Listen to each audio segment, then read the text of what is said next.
Hello, everybody. My name is Walonda Cannon, and I'd like to officially welcome you to Breakthrough's 2020 Virtual Annual Benefit.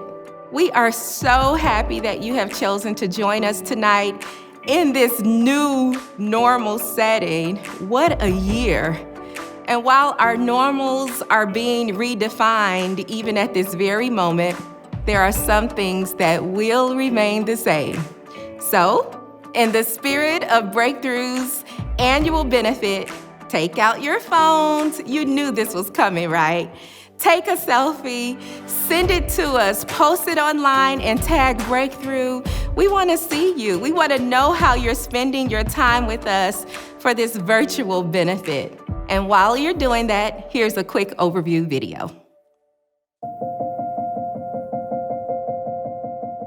The average person would describe the DNA of East Garfield Park as an impoverished area. But I'm from this area. Our leaders are from this area. And this community doesn't need to be empowered. They're already empowered. I started Breakthrough in 1992 out of a storefront. I started serving coffee, and people came in and I got to know them. I was touched by how a lot of them had experienced things that would have crippled anybody. And yet there was this sense of dignity that every human being is worthy of our deepest respect and compassion and care. And because of that, everything that we do at Breakthrough begins and ends with dignity and respect for all people. I think we have strategies that make the work of Breakthrough unique. One of them is the network model, where we try to surround people with a network of support, and then we make connections within the community. And we focus on 40 blocks within East Garfield Park, trying to reinvest. We have a wide array of programs, and we've seen Breakthrough expand to what it is today because we've listened to the community. The Breakthrough Adult Support Network really is here to help those in our community move from crisis to stability. We do that through our transitional housing program for homeless men and women.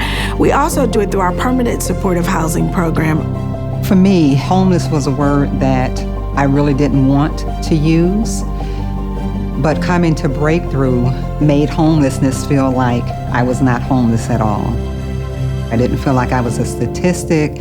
Every staff person that I encountered treated me as if I was the child of a king. We have a workforce development program, and our behavior health program is available. We're able to really meet the mental health needs of those who are accessing services here. Also, we have an opportunity to partner with our community really to meet basic food needs. And so our Fresh Market Food Pantry is a way for people to be able to bridge food gaps. And then in addition to that, we have case managers. They develop individual plans that identify people's goals. And then Breakthrough has the resources that are needed to help remove those barriers so that people can accomplish the goals that they've actually said they want to accomplish. We are conscientious about partnering with the community that we're in. So that's when I met Bill and Marcy Curry, and they started the Breakthrough Youth Network. The Breakthrough Youth Network has a wide range of programs. We start with what we call Breakthrough Beginners. It's an award-winning preschool. When young people graduate from the Beginners program, they move into our after-school program. It's supplemental education, it's positive youth development.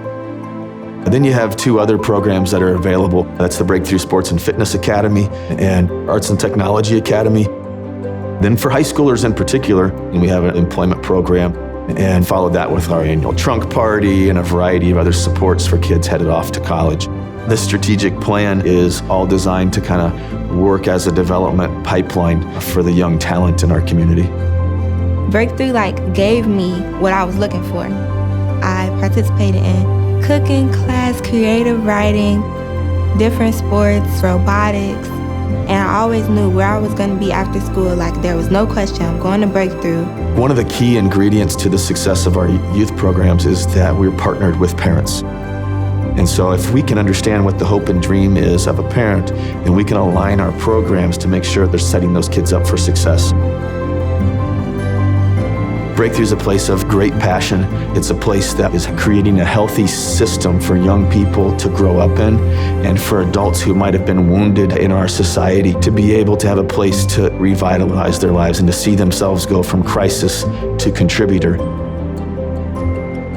I think there's something about coffee.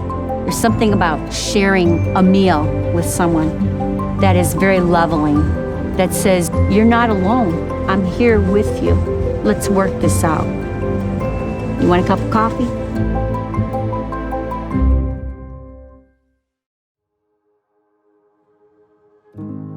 If we looked forward at 2020 from 2019, none of us would have guessed what a year it would be. That we would be in the middle of a pandemic, that the unemployment rate would be through the roof, that the way that we connect with our friends and our families and our loved ones and even our colleagues would be through a screen, that there would be protests and outcries for justice in our streets. In many ways, 2020 resembles 1968. And while we're still coming to grips with what 2020 is, we have also learned some things. We've learned to become comfortable with the unknown. We've learned to go from not knowing and everything changing to adapting to that change. And we've also learned to never give up. So tonight, as we come to grips with our year and all that it has brought for each one of us, we'll hear from the leaders at Breakthrough, deep dive into these 40 blocks. We'll lean into some harsh realities and hopefully find inspiration to never give up. I want to go back to that time in March when COVID hit. Yeah, I think COVID hit and we were scrambling. Everybody is scared. Stay at home, only go out for essentials. We have 30 transitional housing guests at the Women's Center, 30 at the men's. We have about 60 guys who show up in our support center and 30 women. There was no time to hesitate. There were lives at stake.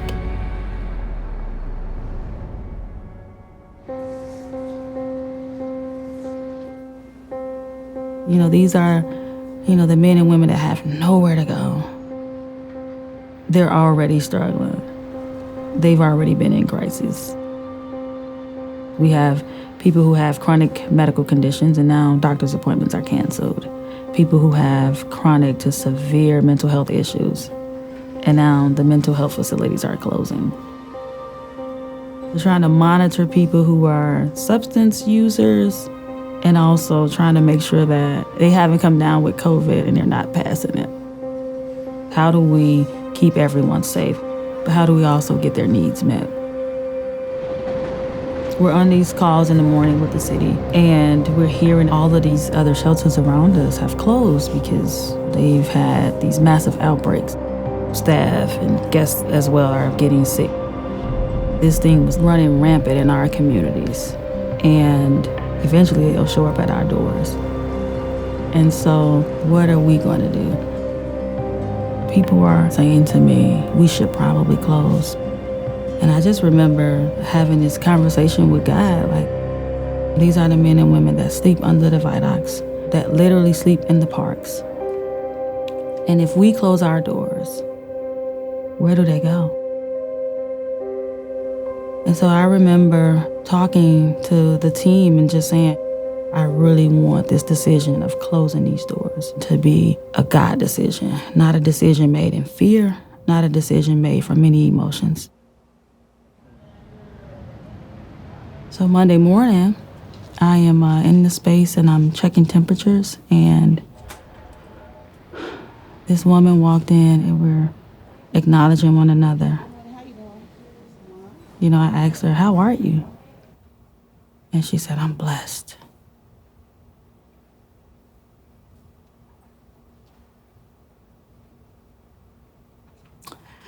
She said, "You gave me a blanket. I was warm. You gave me food. I'm not hungry."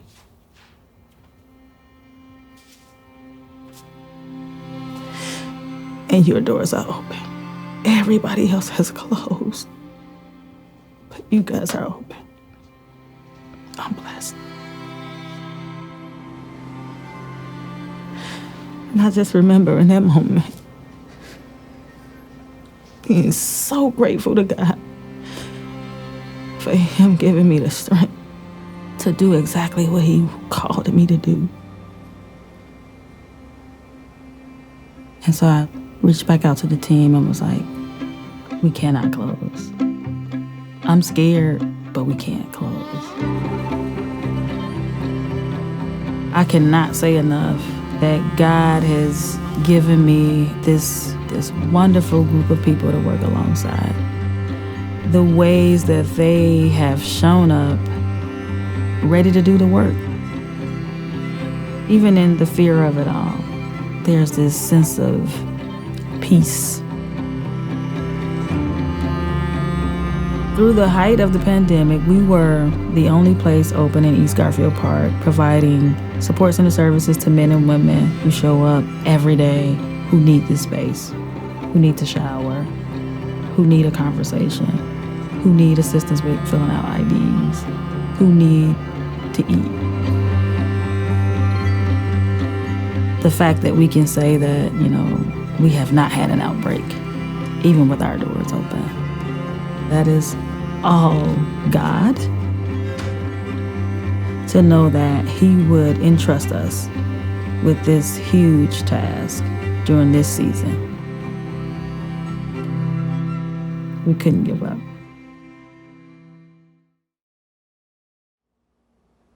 So, Bill, I don't know if you can remember just how we both felt in the tension around all of our programs and what needed to happen in that new COVID environment. Oh, so we didn't understand anything yet. We didn't. Yeah. I remember being terrified that we would make decisions that, would ultimately lead to life or death. What if we choose wrong?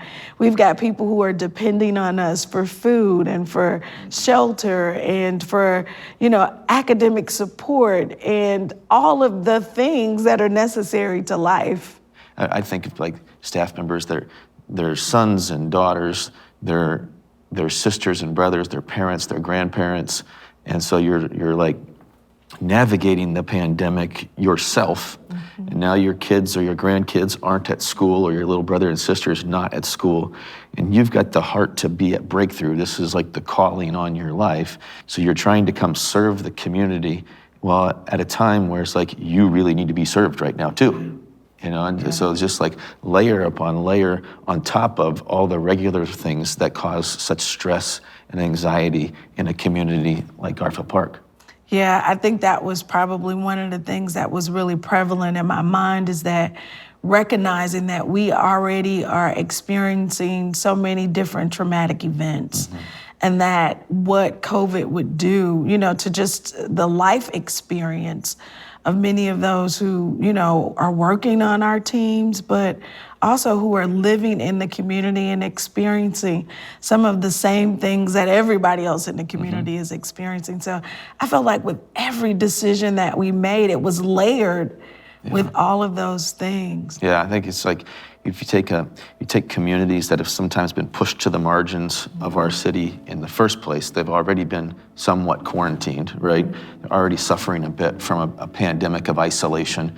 Yeah. And now it's isolation on top of isolation. And you take already sky-high unemployment rates and you ratchet it up. Yeah. You take issues of poverty, you take issues of food insecurity, issues related to transportation and things like that. And, it's like you've got layers on top of layers. I heard somebody say the other day that we're all in the same storm, but we're not all in the same boat. Yes. And the Garfield Park boat was already riding some heavy waves. You know, I think what keeps me up at night are some of those same things. It's those long-term effects, the impact that the pandemic will have and all of the things, right? What about hope, though? What gives you hope? Gosh, I love East Garfield Park. I love the west side of Chicago, the most resilient and hopeful people I've ever seen in my life.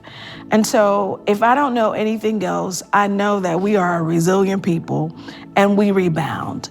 The other thing is, I think through the pandemic, I have been so overwhelmed. Like, I can remember walking in those early days into the Familyplex and seeing resources stacked up, like bleach and wipes, things we couldn't even get in our community, that, you know, our loving donors and volunteers and the people who have a heart for the work that we do and the people that we love, that they would make those resources available. And so that is so hopeful that we are not in this alone, that there are people who are coming beside us to ensure that we have the tools and resources we need to carry out the mission. That gives me hope. I haven't heard a staff member give up. I haven't heard a parent give up. I haven't seen anyone in our men's or women's centers that are experiencing homelessness. I haven't seen any of them give up. No children give up, except for the 6-year-old temporarily underneath the desk the other day during e-learning. But he gets a pass. He gets a pass for a few minutes, yeah. Yes. Yeah, it was relatively easy to name this year's event around Never Give Up because it's just been so obvious in East Garfield Park and in the Breakthrough family of donors who've never given up on us, volunteers who've been begging to return to serve in the community. It's just, there's a spirit, you mentioned the word resilience earlier. It's a strength that was already built, but now it's even intensifying more. People say, like, we're not giving up individually or as a group. Like, for me, that is just the epitome of, you know, not giving up. It's showing up in real practical ways. We talk about heroism, right? Like, man, people on the front line, we've saluted nurses and doctors, but we've got people in our communities who are showing up for other community members in these tangible ways, really demonstrating what it looks like to not give up when all of the statistics says that if you do, you get a pass, right? Like, it's okay to do so, and people just have not. Yeah.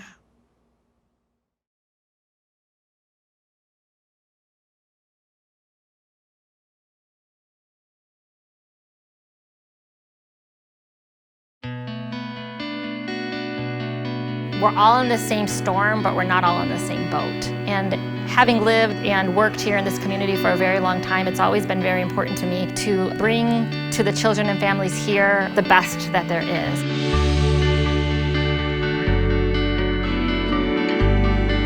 Breakthrough is a community-based organization rooted here in East Garfield Park. In March, when everything changed in the world, we were forced to also shut down. And at the time, our mission was to support the holistic development of children by partnering with families. I was very aware when we had to shut down that our mission needed to remain the same. I knew that when they came to Breakthrough, many families feel a lot of hope. And so immediately we decided to start providing at-home educational resource kits to families. And the only way to do this was to just assemble these kits here on site and bring them across to all 70 homes. We felt like we weren't just bringing these learning resources, we're actually bringing you hope, because that's what we all needed at the time. When we opened back up in mid-June, we took 40 children back into our center. We decided that the families that were able to come into the center, the first priority were those of essential workers. I think a huge concern of families are, I need to go back to work. I've been on a leave, and as soon as they heard that they could have childcare again, we're able to go back to work. And so we are thrilled to be able to offer childcare again to those families so that they can return to work and so that they can begin to feel some sort of normalcy despite still all the uncertainty that happens. We are really trying to partner with the families to help them see that they can do it, that they're the most important person in their child's life, and no matter where this time takes us, that we are going to be able to help support them through this.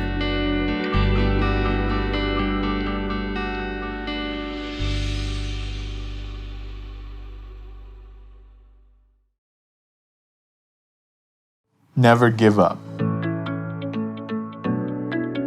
Thank you to our event sponsors.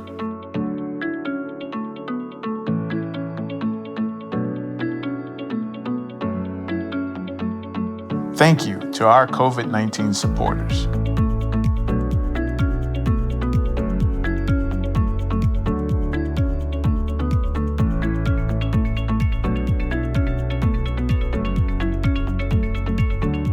Breakthrough has a group of leaders that have committed their lives to this work. We are not quitting, we are not holding back, we are moving forward with confidence into the future. We have big plans. We're building affordable housing, expanding programs for high school students, and mobilizing new resources for economic opportunity. Join us today by giving at breakthrough.org/benefit.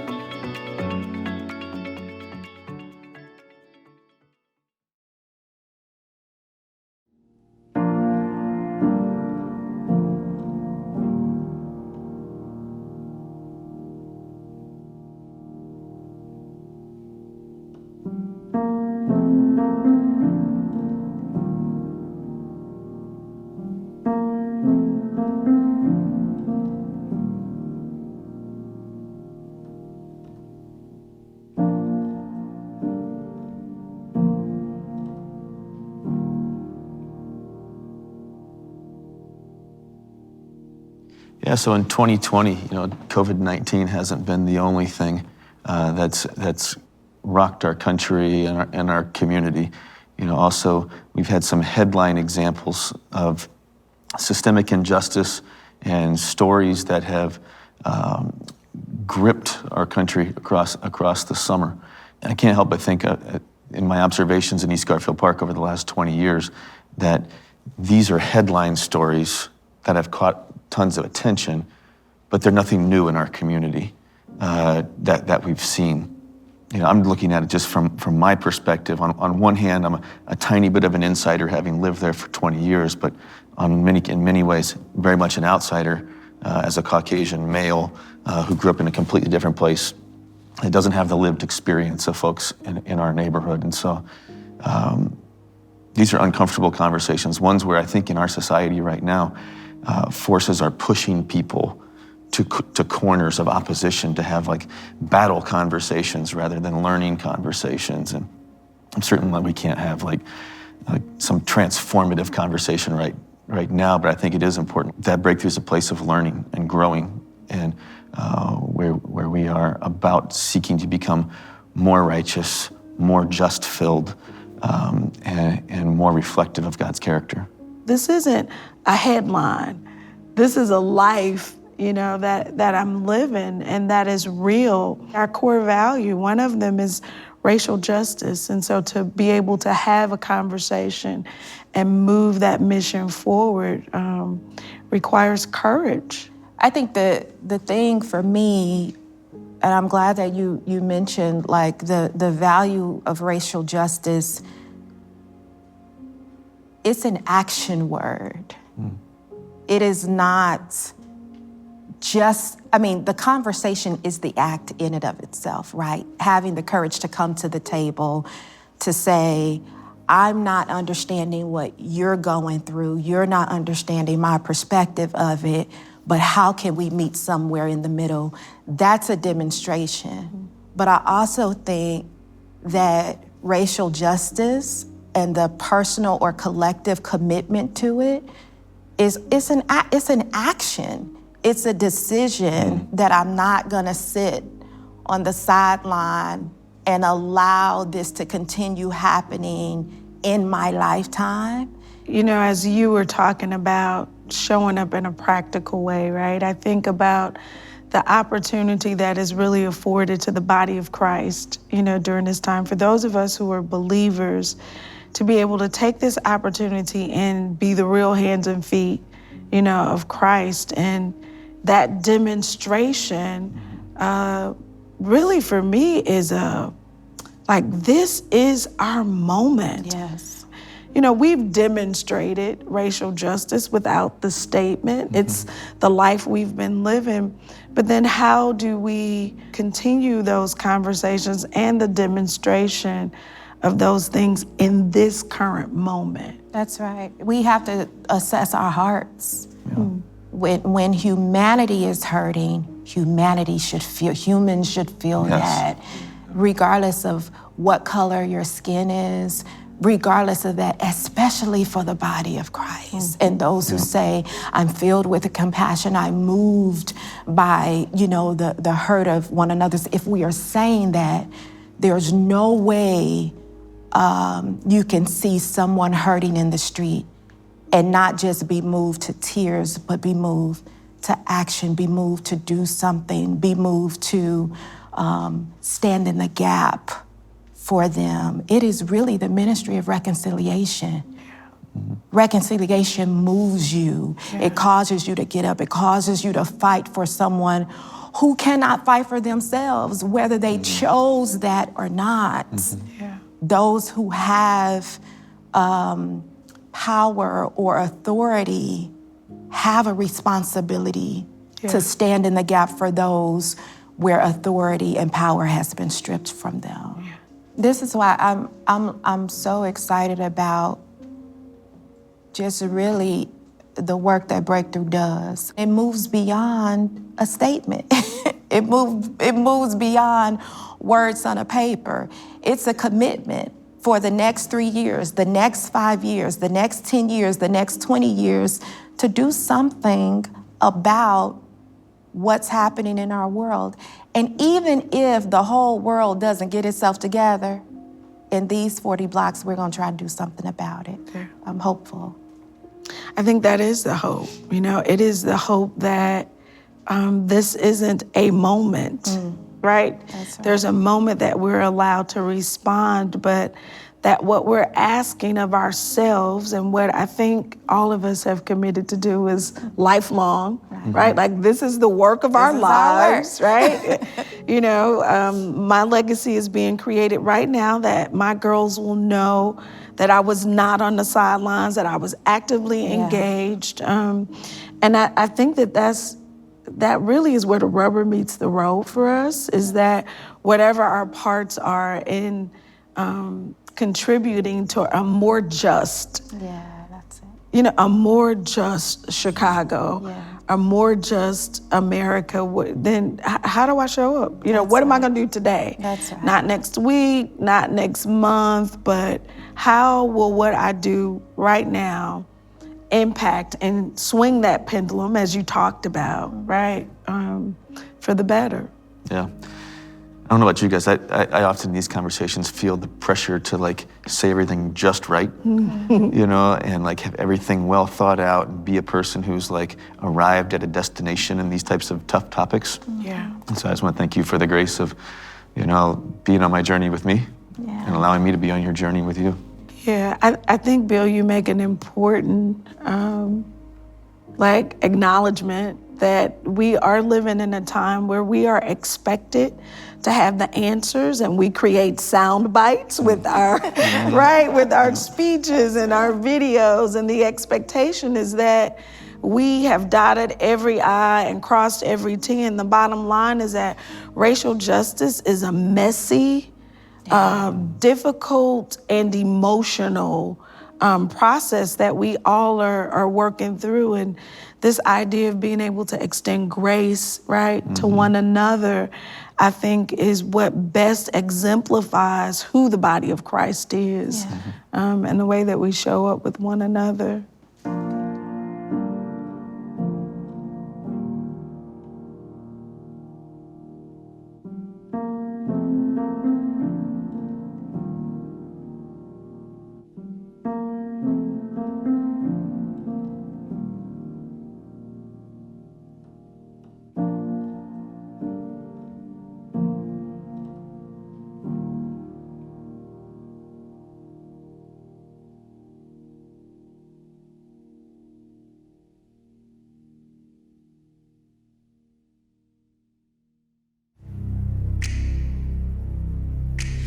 I hope that the world stops raining, stops turning its back on the young.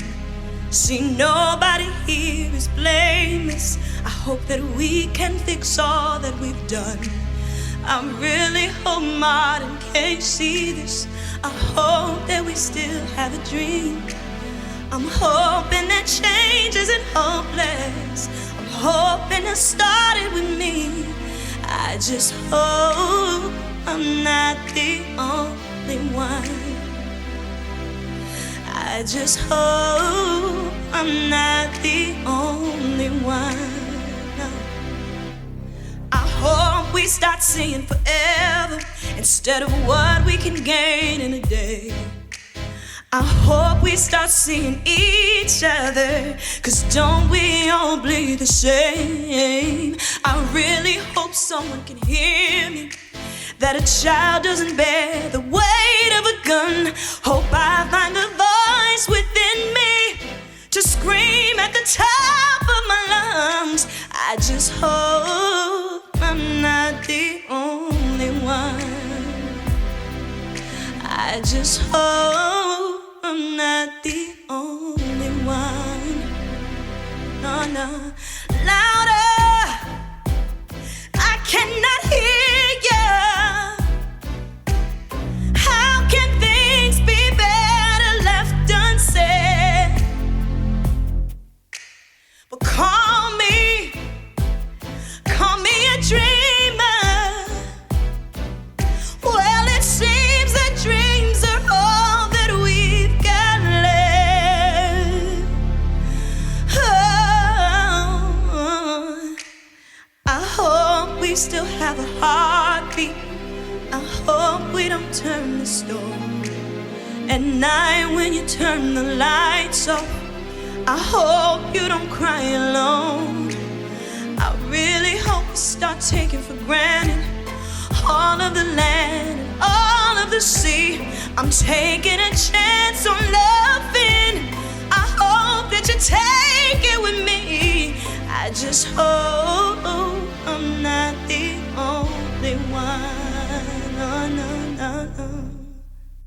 Like a stone commanding every edge to sharpen, calling every neophyte to plentiful verve and every outcast to a personified priesthood of believers. Hear the cry for freedom, for holy imagination, for an outline without lines and separation from generation to generation. Those who seek him, who seek the face of the God of Jacob. God creating us a holy imagination.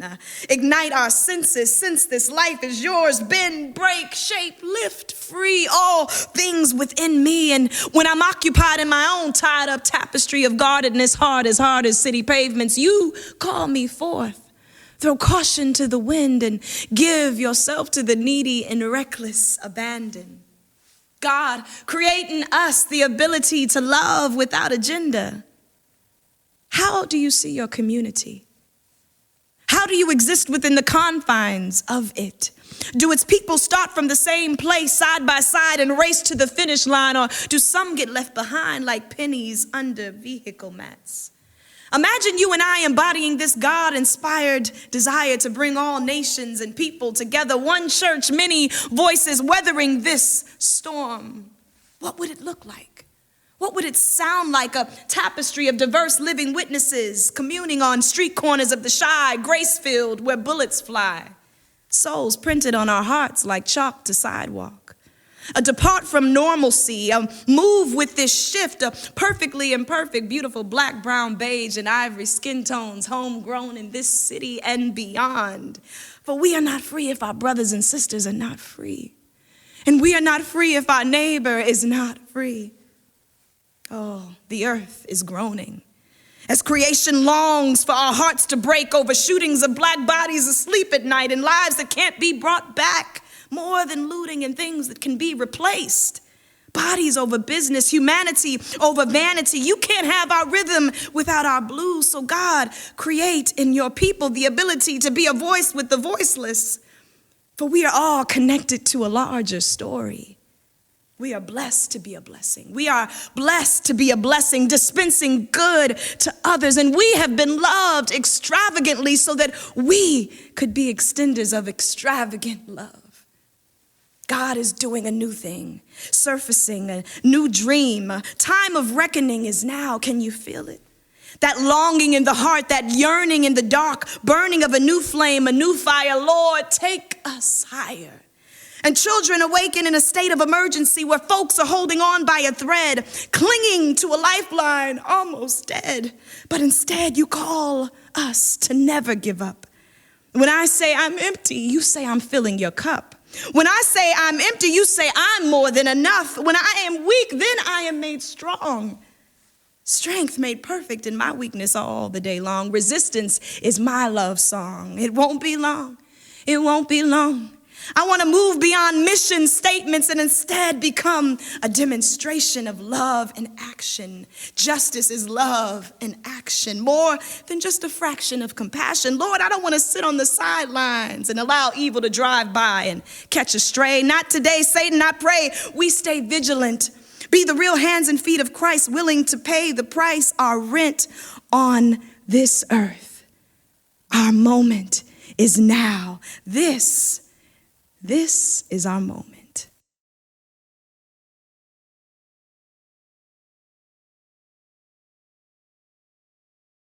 Never give up. At Breakthrough, we are working to bring people together to take a stand against racial and economic injustice. When you see something that is not right, not fair, not just, you have to do something. You can't give up. You can make a difference. Take a stand with us in our work by giving to Breakthrough. Join us today at breakthrough.org/benefit.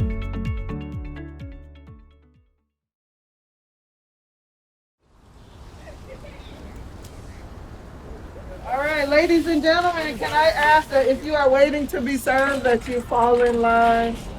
Okay, thank you. In our community, there was already a pandemic. Hey there. Prior to COVID, people were already suffering from not having enough. We already had food insecurity. We already had unemployment. We already had violence. And then COVID came and it just opened the floodgates, right? To look outside the market doors and to see a line wrapped around the block. You got somebody to help you with these boxes? I remember no woman. I thought, wow, she looks really nice. Almost looks like she was coming from work. And I just let her know, I'm glad to serve you today. And she began to cry. And she said, I've never had to come and get food for my family. I've always been able to provide. And I said to her, you don't have to feel that because that's what we are for. We are community and we're here to help you. And so she began to weep a little more, and I know it's COVID-19, and I probably could get in trouble for this, but we embraced, right? Because what do you do in a situation like that? And as she wept on my shoulder, I was just thinking to myself, wow, this pandemic has changed the lives of so many people who thought they would never be in this position. All right, you're good to go, okay?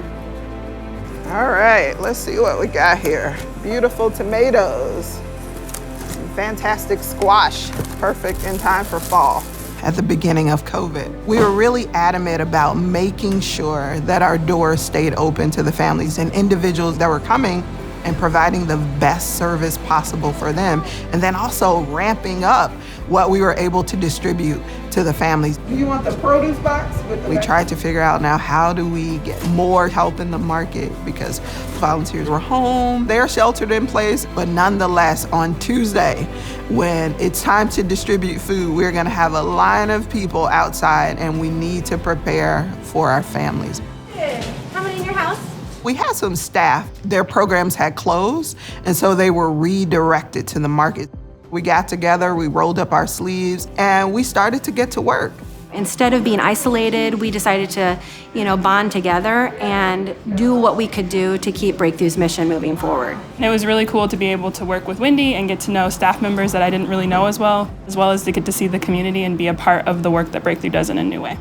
The resilience that our staff was able to exhibit during this time was really impressive, and I know it spurred me on. It was just great to have all of Breakthrough come together. There was a cohesion, there was a unity, all brought by this pandemic, right? It brought something really cool to the table. Our hours remained the same. We kept true to our distribution days. We really never missed a beat. Normally, we would serve about 300 families per week. At the beginning of COVID in March and early April, we were serving 900 families per week. Due to the pandemic, I don't have a job, nothing like that. So I come here, get food and everything.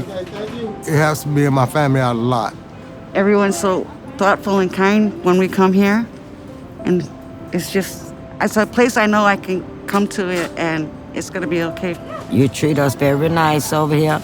We get our groceries, we go home with it. We love the food pantry. We love it. For someone to say God bless you and, we care, it makes you feel good.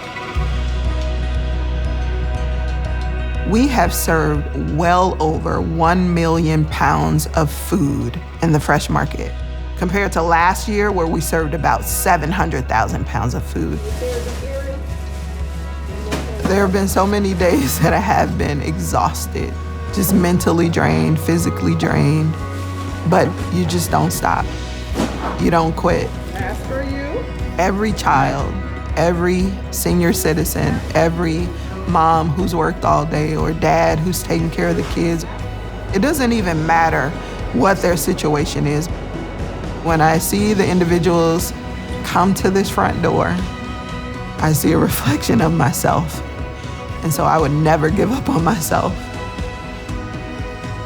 I will never give up on the people in our community that have a need. All right, see you next time.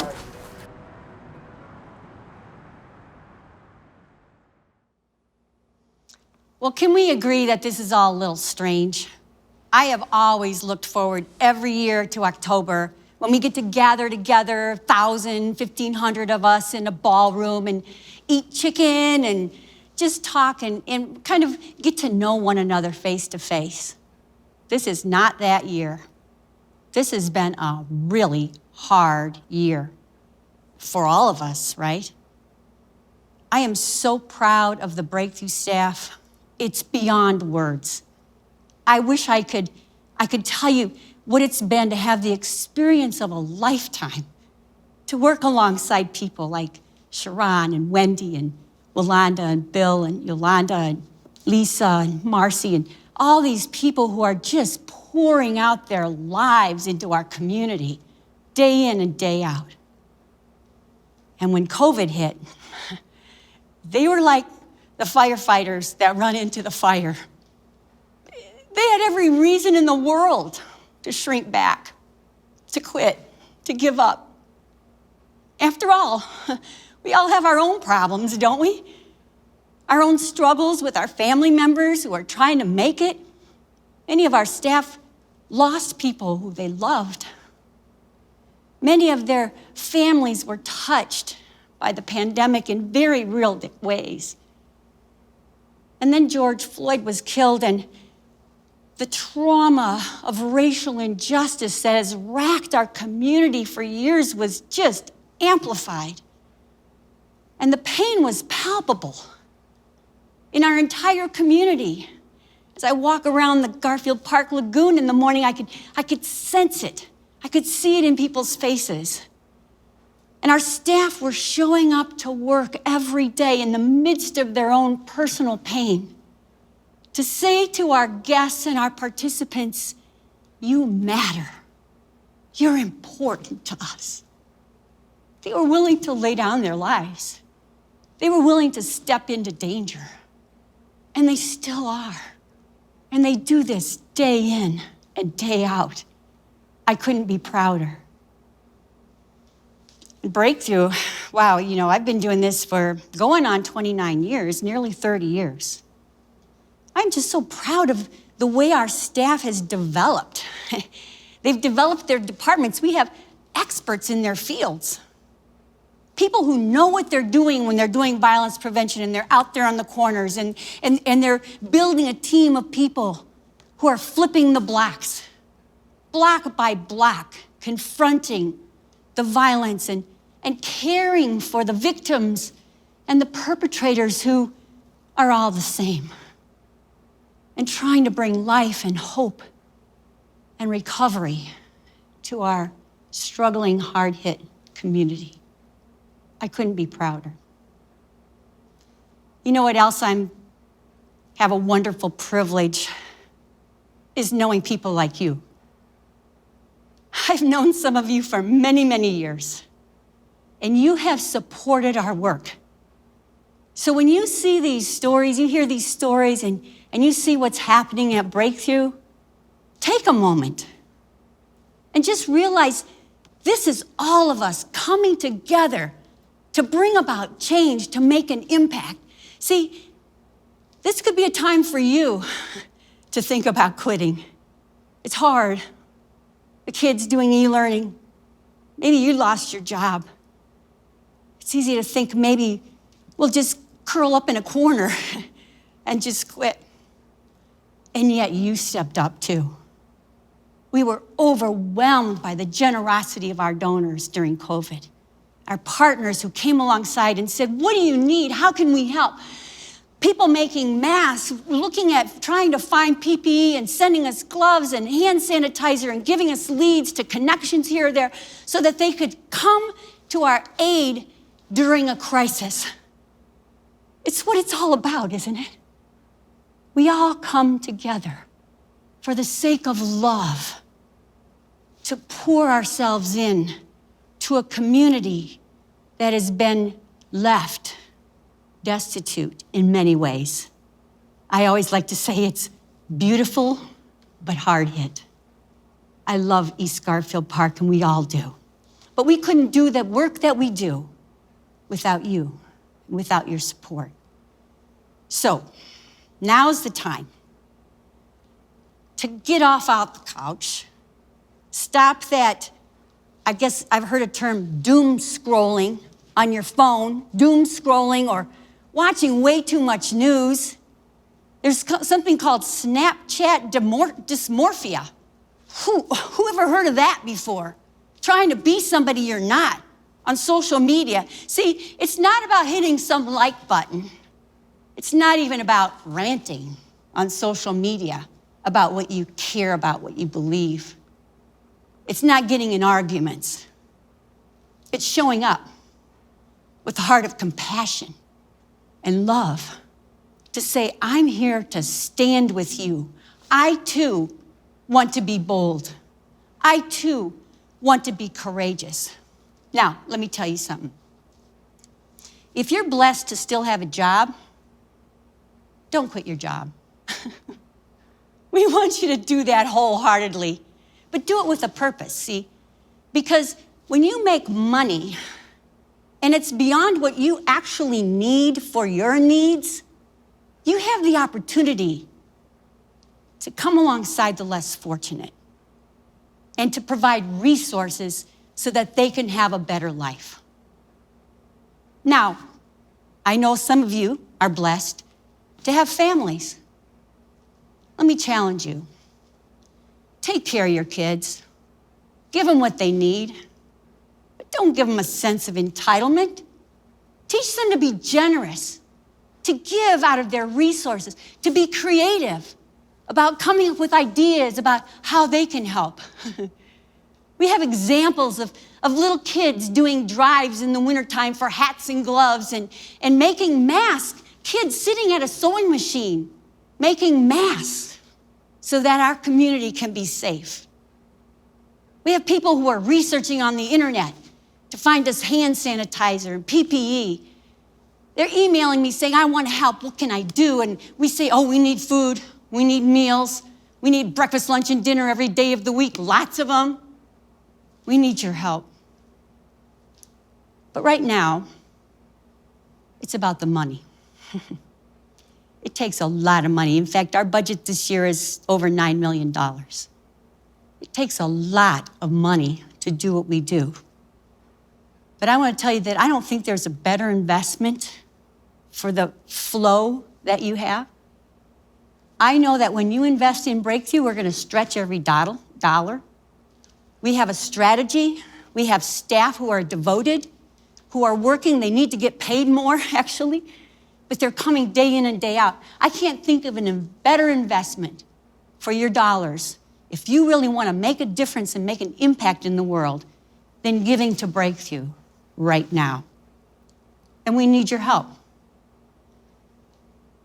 I want to just challenge you tonight to be courageous yourself, to be bold, to stretch beyond what you think you can do, to give to Breakthrough like you've never given before, because you care, because you believe there's hope for our future, because you want to build into the children who are now growing up through the Breakthrough programs and giving back to our community in a substantial way, because you believe that God loves everyone with the passion that he created in their, as he wove them together in their mother's womb to be beautiful, to be creatures that Jesus was willing to go to the cross for, to lay down his life to die for. And so, aren't we to lay down our lives as well? That's our calling. Would you give generously tonight? Would you teach your children to be generous? Show them an example? Would you stand with us? Because together we can be beacons of hope and love in our community. Thank you. Thank you, Arloa, for your inspiring words and encouraging us all and reminding us that we all have a role to play. You can join Breakthrough tonight. You can give. You can be a part of this work that we're doing in East Garfield Park. Visit us online at breakthrough.org/benefit and give today.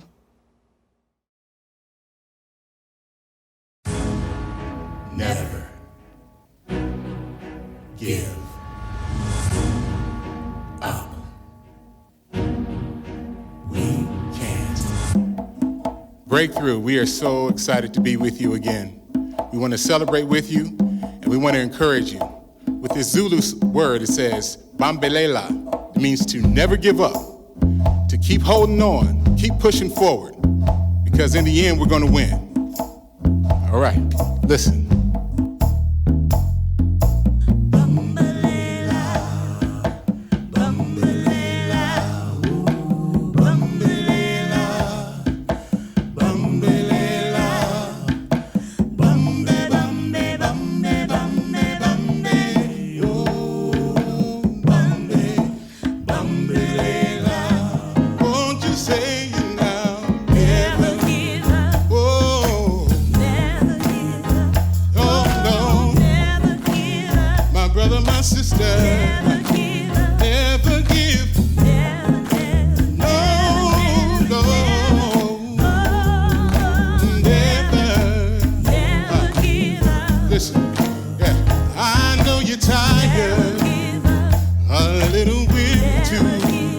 That's why we're singing this song, just to encourage you.